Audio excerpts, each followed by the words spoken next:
Hello friend, स्वागत है सी language के इस ट्यूटोरियल में। इस वीडियो में मैं आपको जो हमने कल थ्योरी देखी थी पिछले भाग में, उसको अब प्रैक्टिकल बताने जा रहा हूँ। सबसे पहले मैं आपको ये बताऊँगा कि सी लैंग्वेज के लिए जो इंटीग्रेटेड डेवलपमेंट एनवायरनमेंट यानी प्रोग्राम कहाँ लिखा जाता है। एनवायरनमेंट आता है टर्बो C++ का, इस पर भी आप डबल क्लिक करके यहाँ पर आप प्रोग्राम लिख सकते हैं। दूसरा जो हमारे पास एनवायरनमेंट चल रहा है टर्बो के बजाय डेव C++, जो कि विंडो बेस्ड एप्लीकेशन की तरह काम करता है, आप इसको भी इंस्टॉल कर सकते हैं। पहले आपको इसको नेट पर जाके, इंटरनेट पर जाके गूगल से डेव C++ का सॉफ्टवेयर इंस्टॉल करना है। उसके बाद जो आपका ये डेव C++ का आइकन आएगा, सेटअप नाम की फाइल आएगी, इस पर डबल क्लिक करना है। यहाँ पर ये पूछ रहा है कि डेव C++ सेटअप को चलाना है, यस। ये डाटा एक्सट्रैक्ट हो जाएगा और जैसे ही डाटा एक्सट्रैक्ट होगा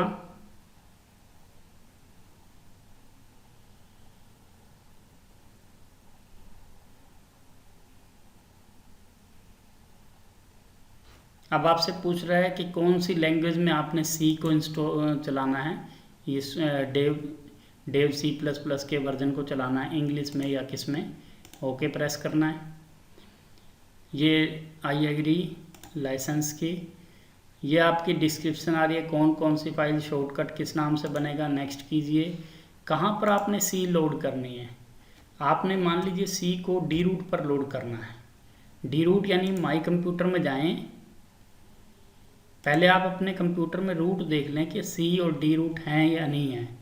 अब जैसे आपके पास डी रूट है तो आपने अपने कंप्यूटर में डी रूट पर डेव C++ इंस्टॉल की है।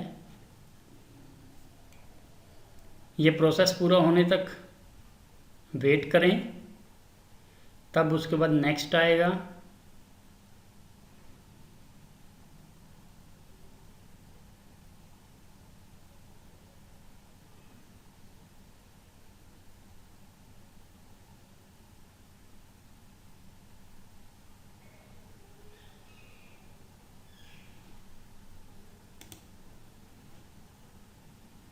जैसे आप फिनिश करते हैं, आपका डेस्कटॉप पर एक आइकन आ जाएगा। ये वाला आइकन आपने, ये आपकी सेटअप फाइल है, नीचे लिखा हुआ है, ये आपका डेव आइकन है। इसको राइट क्लिक करें, ओपन करें, नेक्स्ट।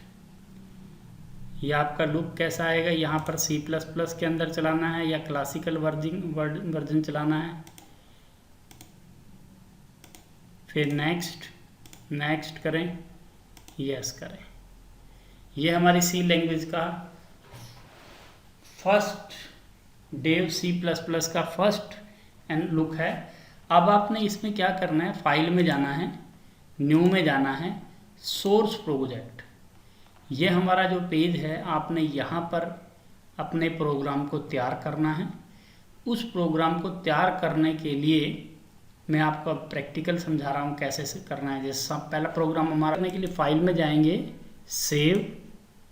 सेव करने के बाद यहाँ आपने अपने प्रोग्राम का नाम लिखना है, .C++, अपने आप आ जाएगा, सेव कर देना है। जैसे ही सेव करते हैं उसके बाद एग्जीक्यूट में जाना है। सबसे पहले कंपाइलर में जाके उसकी एरर चेक करनी है। यहाँ देखिए, ना तो इस प्रोग्राम में एरर है और ना ही इस प्रोग्राम में वार्निंग है। आपका ये प्रोग्राम क्या बता रहा है, ये हमारी हेडर फाइल है, कंपाइलर जिसको कहते हैं। यहाँ पर हमने मेन प्रोग्राम शुरू किया है, प्रिंट हेलो। ये हेलो स्क्रीन पर आपका रिजल्ट शो करेगा। अब आपने एग्जीक्यूट में कंपाइल एंड रन करना है। जैसे आप कंपाइल एंड रन करेंगे, आपका ये हेलो नाम का प्रोग्राम हेलो रिजल्ट दिखाएगा ये प्रोग्राम, और ये PR1 के नाम से हमने सेव किया।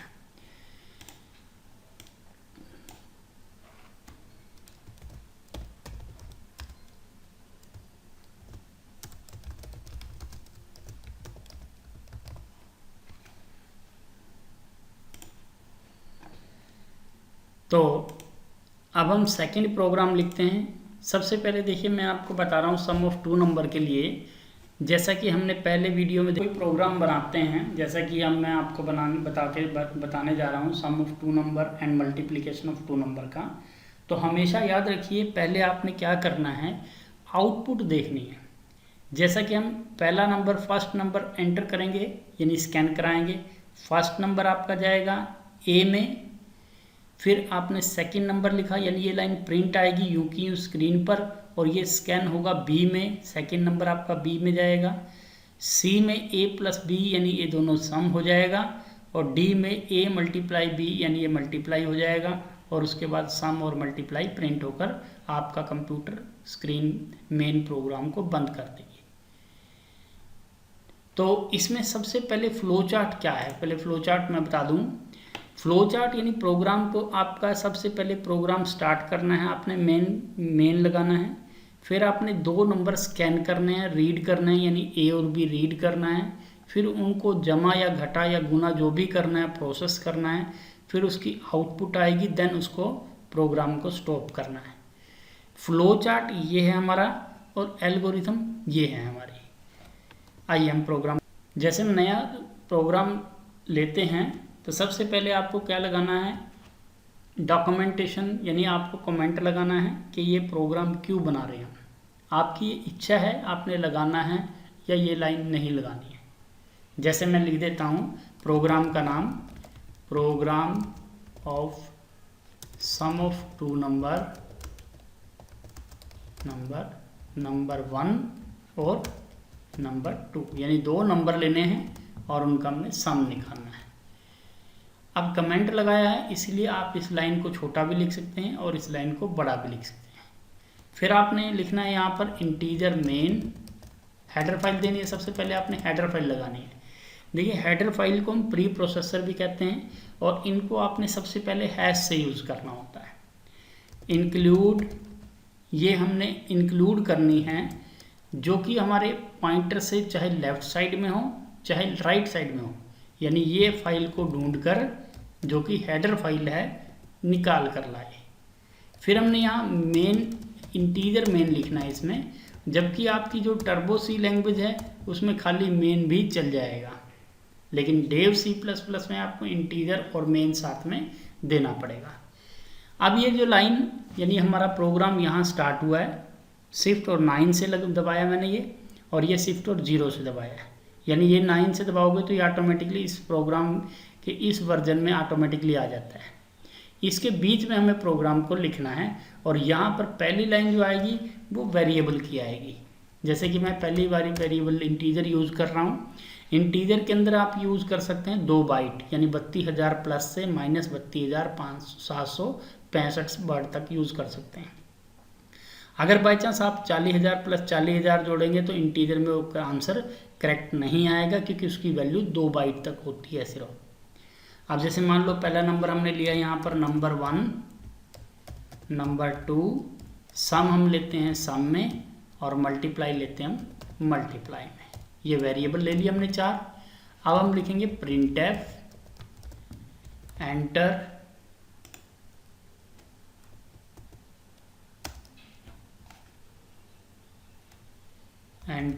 फर्स्ट नंबर, और यहाँ पर हम फर्स्ट नंबर कंप्यूटर के अंदर स्कैन करने जा रहे हैं। स्कैन के लिए %d फर्स्ट नंबर हमारा %d में गया, फिर हमने यहाँ कॉमा लगाया, एंड वेरिएबल का यूज़ किया,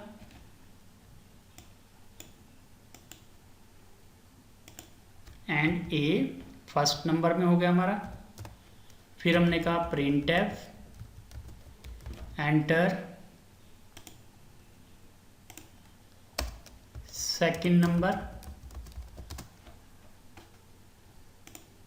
फिर हमने यहाँ पर एंटर किया स्कैनf। याद रखिएगा प्रिंटफ के अंदर जो रेड कलर का आपको दिखाई दे रहा है ये वाला चाहे आप कैपिटल लिखें या स्मॉल लिखें, ये वाला ऑप्शन और ये वाला, ये सिर्फ स्क्रीन पर ऐसे कैसे प्रिंट हो जाएगा। लेकिन जो स्कैन कर रहे हैं आप SCANF यानी प्रिंटफ और स्कैनf, और ये जो %d और एंड a वर्ड यूज़ कर रहे हैं, ये हमेशा स्मॉल वर्ड में लिखना है। आपने वेरिएबल देखिए कैपिटल लिखा था तो यहाँ कैपिटल लिखना। अब जैसे हमने वेरिएबल पहला क्या लिया है num1 लिया हुआ है, तो पहला वेरिएबल हमारा क्या होगा, num1 में होगा। अगर हम वेरिएबल दूसरा लेते हैं और यहाँ पर दूसरा लेते हैं तो ये अनडिफाइंड कैरेक्टर को दिखाएगा, भी आपने ये डिफाइन नहीं किया है। तो अब हमने सेकंड वेरिएबल लेना है %d, और यहाँ पर हम लेंगे एंड num2, दूसरा वेरिएबल हो गया हमारा स्कैन। अब इसके बाद ये लाइन भी क्लोज करनी है हमने। अब हमने क्या करना है, दोनों नंबर्स को जोड़ना है। तो जोड़ने के लिए हमने कौन सा वेरिएबल लिया था दोनों नंबर को जोड़ने के लिए, वो लिया था हमने सम, ये वेरिएबल लिया हुआ है सम नाम से। तो यहाँ पर आएंगे हम सम इक्वल टू नंबर1 प्लस नंबर2। फिर इसको हम पहले सम को ही प्रिंट करके दिखाता हूँ मैं। प्रिंट करेंगे, प्रिंट करने के बाद यहाँ पर फॉर्मेट में आपने लिखना है कि क्या मैसेज देना है। ये मैसेज के लिए होती है लाइन, तो मैसेज क्या देना आपने, /n नई लाइन के लिए। उसके बाद आपने कहा सम ऑफ 2 नंबर %d, यानी d मैंने इंटीजर, और किस d को प्रिंट करना है, उसकी वैल्यू कहाँ से आनी है, उसकी वैल्यू ये सम प्रिंट कर कर दिखाएगा। एंटर दबाया, सेव कंट्रोल+S से करेंगे। जब भी हम सेव करेंगे प्रोग्राम का नाम पूछेगा आपसे, देन हमने सेव करना है। अब हम इस प्रोग्राम को एग्जीक्यूट करेंगे, पहले एरर चेक करेंगे। कंपाइलर F9 से चलता है, आप F9 भी दबा सकते हैं। यदि एरर होगी तो आपको यहाँ शो करेगा, वार्निंग होगी तो यहाँ शो करेगा, और आपकी टाइमिंग वगैरह सब दिखाएगा। अब हमारे कंप्यूटर में कोई प्रोग्रामिंग एरर नहीं है। अब आप कंपाइल एंड रन करें, आप या खाली रन करें तो आपको ये ब्लैक स्क्रीन दिखाई देगी। ये आपकी प्रोग्रामिंग के यूज़र की स्क्रीन कहलाती है। यूज़र यानी जो आपके प्रोग्राम को चला रहा है या जो आपके प्रोग्राम को रन कर रहा है या गेम को जो रन कर रहा है, वो यूज़र कहलाता है। अब यूज़र ने यहाँ पर क्या डालना है, फर्स्ट नंबर, मान लीजिए फर्स्ट नंबर 60 डाल दिया, 70 डाल दिया, दोनों का आंसर आ गया सम ऑफ 2 नंबर। यानी देखिए जो हम ये लिखते हैं printf, ये आपकी स्क्रीन पर मैसेज है सिर्फ। जो ये नंबर हमारा num1 है, ये 60 यानी जो कीबोर्ड से आप नंबर डालते हैं, ये उसके लिए होता है। ये हमने लिखा एंटर सेकंड नंबर, ये हमारी ये वाला वर्ड है, और जो ये नंबर 2 है, ये हमारा ये वाली वैल्यू नंबर 2 में गया है। फिर दोनों नंबर 1 प्लस नंबर 2 का दोनों का सम आया है, और सम को यहाँ कंप्यूटर में हमने इसको प्रिंट कर दिया है। देखिए ये जो प्रिंट आ रहा है, ये सम जो है यहाँ से आया हुआ है। अब मान लीजिए मुझे इसके अंदर एवरेज भी निकालनी है या मल्टीप्लिकेशन भी करना है, तो हम पहले उसको प्रोसेस करेंगे। Multiply equal to number 1 multiply by number 2, ये दोनों मल्टीप्लाई हो गए हैं। अब क्योंकि हमने उसको प्रिंट भी करना है, तो यहाँ पर हम printf लिखेंगे। printf लिख के नई लाइन के लिए हम क्या लिखते हैं, /n, ये स्लैश सीक्वेंस है, और नई लाइन के लिए आप क्या देंगे, इसके लिए /n, न्यू लाइन के लिए। जब /n देंगे तो आपकी ये वाली लाइन यहाँ से नई आ जाएगी, और आपने कहा मल्टीप्लाई ऑफ 2 नंबर, और आपका जो वेरिएबल है वो मल्टीप्लाई वाली वैल्यू को यहाँ से लेके आएगा। Multiply, then line close. Program को सेव कंट्रोल+S से करेंगे, देन एग्जीक्यूट में जाएंगे, पहले कंपाइल करेंगे, एरर नहीं है, फिर उसको एग्जीक्यूट में कंपाइल एंड रन यानी F11 दबा देंगे। ये यूज़र स्क्रीन आ जाएगी। इस यूज़र स्क्रीन पे आपने क्या लिखना है, first number, second number, enter दबा देंगे। देखिए सम ऑफ 2 नंबर और मल्टीप्लिकेशन ऑफ 2 नंबर आ गया। अगर मैं इसको वर्ड को इंटीजर के बजाय, अब मैं इंटीजर का बता दूं कि इसकी आउटपुट आपकी इतनी कितनी आती है, जो हम कह रहे हैं ना 32,768 और 32,766, उसका क्या रोल है। मान लीजिए मैंने एक वैल्यू 50,000 जोड़ दी है, एक वैल्यू 60,000, दोनों का आंसर आपका गलत आ रहा है। अगर मैं ज़्यादा वैल्यू जोड़ता हूँ, देखिए कंपाइल एंड रन में जाएंगे, इंटीजर में मैंने 4000 और 5500 जोड़ दिया। यहाँ तक आपकी वैल्यू सही आ रही है।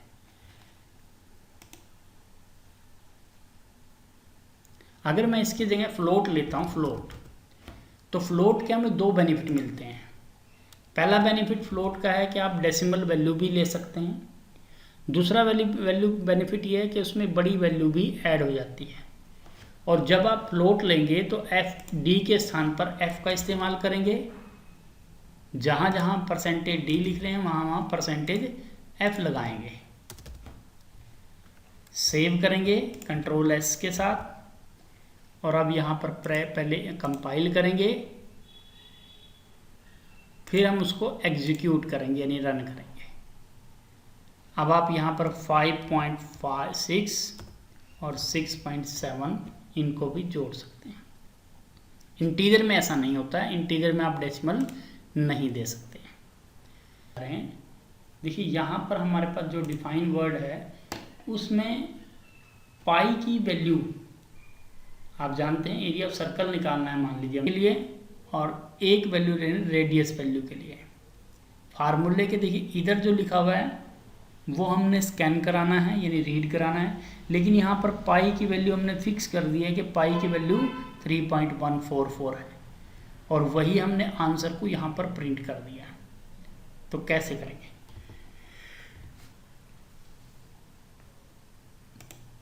अब आपने नया पेज लिया, प्रोग्राम का नाम लिखते हैं program to calculate area of circle. इसमें सबसे पहले हमने वही हेडर फाइल लेनी है, include stadio.h, और इसके बाद तुरंत बाद डिफाइन वर्ड करना है। डिफाइन पाई की वैल्यू 3.14, देन एंटर। फिर हमने क्या करना है, इंटीजर मेन ये वर्ड यूज़ करना है।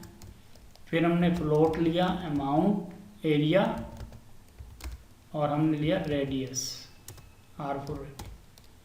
अब हम फर्स्ट नंबर पे लिखेंगे enter the radius value. First number पे लिखेंगे स्लैश एंड न्यू लाइन के लिए एंटर रेडियस वैल्यू। रेडियस की वैल्यू स्कैन कराएंगे, स्कैन क्योंकि फ्लोट लिया हुआ है, एंड रेडियस में R आएगा।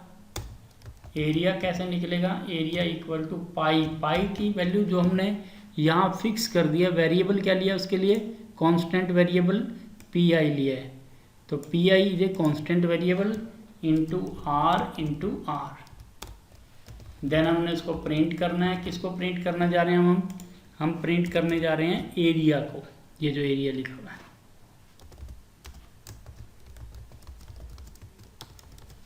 Area of circle.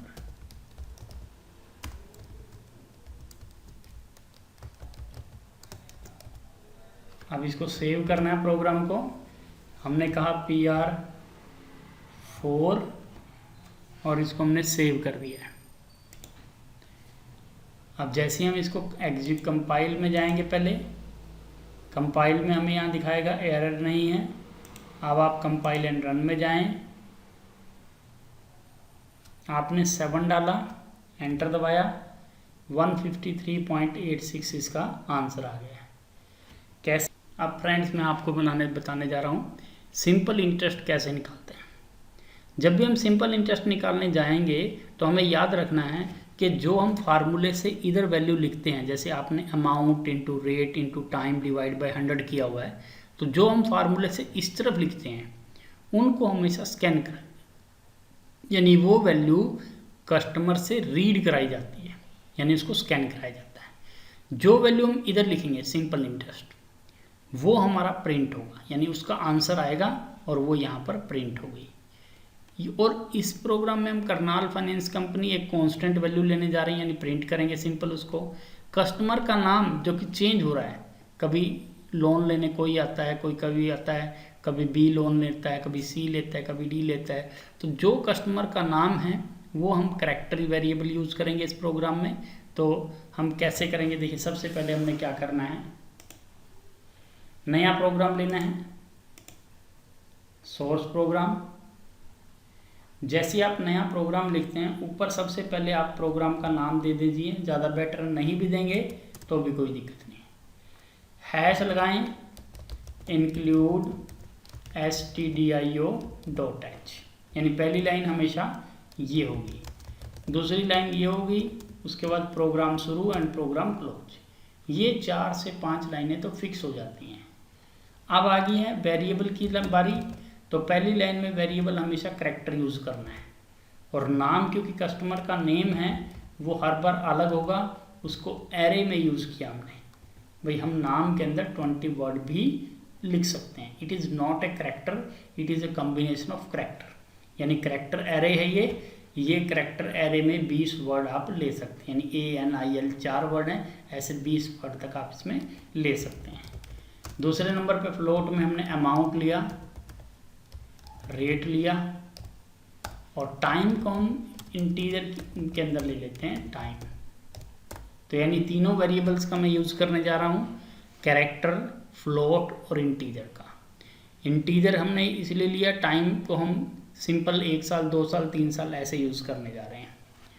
अब हमने यहाँ पर लिखना है printf, क्योंकि पहली लाइन में हम क्या यूज़ करने जा रहे हैं, simple Karnal finance company use करने जा रहे हैं। तो हमने कहा printf /n नई लाइन के लिए होता है, और हमने कहा करना कैपिटल लेटर में लिख देते हैं करनाल फाइनेंस कंपनी लिमिटेड। नई लाइन यहाँ /n के ले लिया। उसके बाद ये लाइन हमने क्या करने है, करनाल फाइनेंस कंपनी लिमिटेड, और यहाँ लाइन क्लोज की, एंटर दबा दिया। फिर हमने कहा printf enter name of customer, name of customer, customer का नाम वो कंप्यूटर के अंदर स्कैन करेंगे। स्कैन करने के बाद हमने क्या करना है, %s, %s की यूज़ करना है क्योंकि हमें नेम देना है, और यहाँ पर हम लेंगे एंड नेम। ये पूरा वेरिएबल यूज़ किया हमने, नेम लिखा तो नेम ले लिया। इसके बाद हमने कहा printf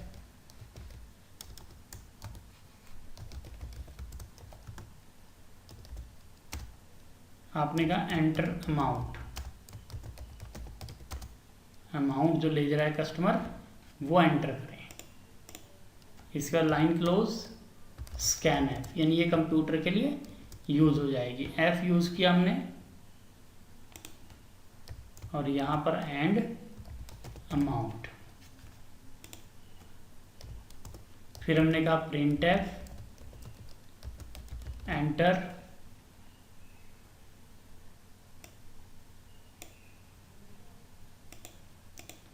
rate, scan %f and rate, rate scan कर लिया।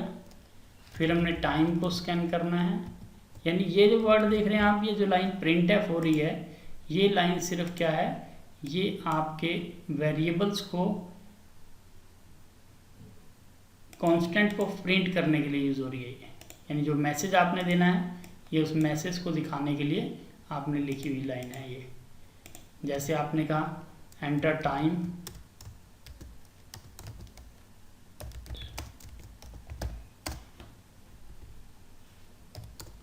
scanf %d and time,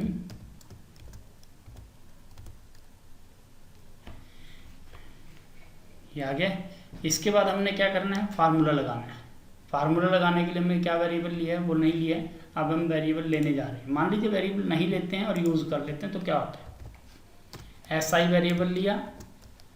amount के लिए हमने लिखा था amount multiply by rate multiply by time divide by 100 line close. Print किया हमने, प्रिंट सिंपल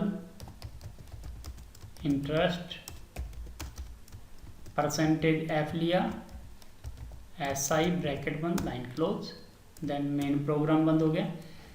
अब देखिए सबसे पहले मैं इसी की आउटपुट आपको दिखाता हूँ। सेव कीजिए प्रोग्राम को, सेव करने के बाद प्रोग्राम का नाम लिखिए, देन एंटर दबाइए। अब हम पहले इसमें एग्जीक्यूट करेंगे, कंपाइलर में जाएंगे, चेक करेंगे कि क्या एरर है। ये लाइन देखिए, सबसे पहले इसमें 2 एरर है हमारे पास। एक तो हमने ये लाइन क्लोज नहीं की है, सेव किया, अब एग्जीक्यूट दोबारा करते हैं, कंपाइल करते हैं, अभी भी एरर है। अब क्या दिखा रहा है कि that was not declared in scope, यानी ये आपने SI को डिक्लेयर नहीं किया। देखिए आप चाहे इसको इंटीजर ले लें या आप इसको फ्लोट ले लें, लेकिन इंटीजर के बजाय फ्लोट वर्ड यूज़ करना ज़्यादा बेटर है बड़ी वैल्यू के लिए। अब देखिए आपके पास इस प्रोग्राम के अंदर कोई एरर और कोई वार्निंग नहीं है। अब जैसे आप प्रोग्राम बना देते हैं, सेव कर लिया आपने, अब प्रोग्राम को रन करना है तो रन कैसे करेंगे। रन करने के लिए एग्जीक्यूट में जाएंगे, कंपाइल एंड रन करेंगे। अब देखिए करना फाइनेंस कंपनी ऊपर लिखा गया, नेम ऑफ कस्टमर अनिल लिख दिया, अमाउंट 5000, रेट 12%, टाइम 4 साल। तो ये आपका आंसर आ गया।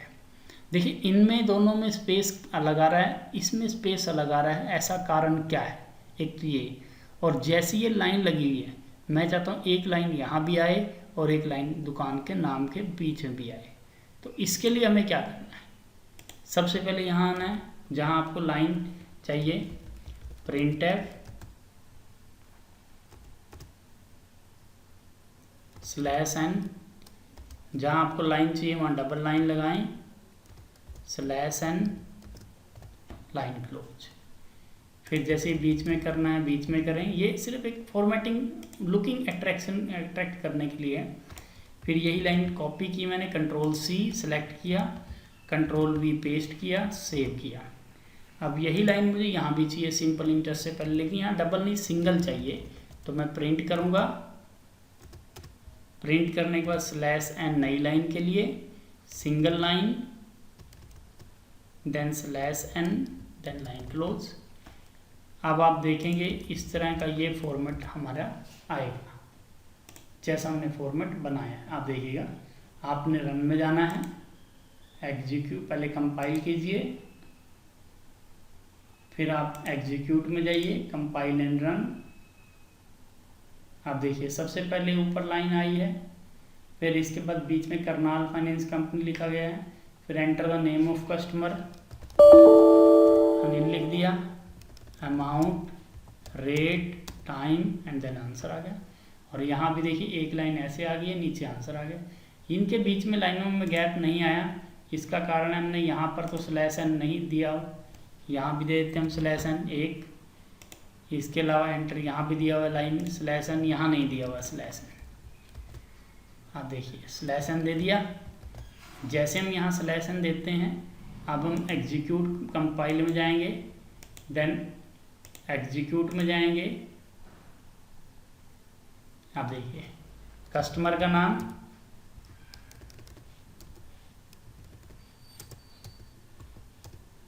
अब आपका आंसर आ गया। ये हमारा थर्ड प्रोग्राम हो गया। एक और